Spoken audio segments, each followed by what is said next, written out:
Hello everyone. जैसे कि हमने लास्ट पार्ट में देखा था कि इसमें काउंटर करंट मैकेनिज्म कैसे वर्कआउट करता है। अब काउंटर करंट मैकेनिज्म दो चीज़ों से होता है। एक तो NaCl से अपन ऑस्मोलैरिटी मेंटेन कर सकते हैं और एक यूरिया से कर सकते हैं। अब यूरिया से कैसे करते हैं? अब जैसे कि आप लोग जानते हैं कि अपने यूरिन फॉर्मेशन का काम क्या होता है, ताकि अपनी बॉडी से हम एक्सक्रीटिव प्रोडक्ट जो कि अमोनिया को हम यूरिया के फॉर्म में लिवर में चेंज करते हैं, उसे हम किडनी में लेकर आते हैं। फिर किडनी से ले आके नेफ्रॉन के थ्रू हम यूरिया को बाहर निकालते हैं। पर इसमें इस प्रोसेस के दौरान थोड़ा सा यूरिया, कुछ अमाउंट ऑफ यूरिया हमारे कलेक्टिंग डक्ट से यहाँ से रीएब्जॉर्ब हो जाता है। तो चलो अब एनसीईआरटी को लाइन बाय लाइन पढ़ते हैं और समझते हैं क्या लिखा है सच में। सबसे पहले mechanism of concentration of filtration. Mammals have the ability to produce a concentrated urine. कि जो मैमल्स होते हैं उसमें वो एबिलिटी होती है कि वो यूरिन को कंसेंट्रेटेड फॉर्म में रिलीज कर सकते हैं।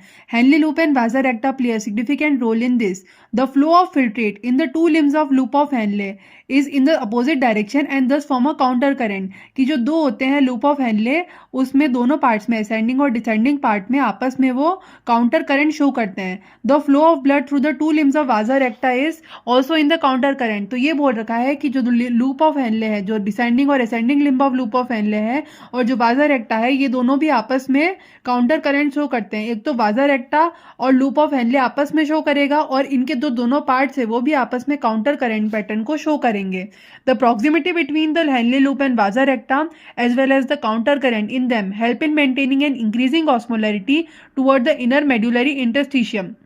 इसमें क्या बोल रखा है? प्रॉक्सिमिटी। अब प्रॉक्सिमिटी का मतलब क्या होता है? पास पास। कि वाजर एक्टा और लूप ऑफ हेनले दोनों एक दूसरे से क्लोज कनेक्शन में रहेंगे, जिसकी वजह से अपनी क्या होगी? ऑस्मोलैरिटी मेंटेन होगी toward the inner medullary area में। मतलब जो इनर मेडुलरी कॉम्प्लेक्स है, यहाँ पे अपनी है 1200 ऑस्मोलैरिटी। अपन को इस 1200 ऑस्मोलैरिटी को मेंटेन करना है, इसलिए हम कर रहे हैं counter current mechanism.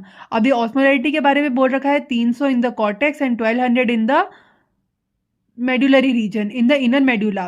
This gradient is mainly cause by the, ये ग्रेडियंट मेनली कौन कॉज करता है? एक तो NaCl और यूरिया। यहाँ की ऑस्मोलैरिटी बात करें तो ज़्यादा क्यों है? क्योंकि यहाँ पे एक तो यूरिया का रीएब्जॉर्प्शन हो रहा है, और एक यहाँ पे NaCl बहुत सारा भारी मात्रा में रिलीज हो रहा है।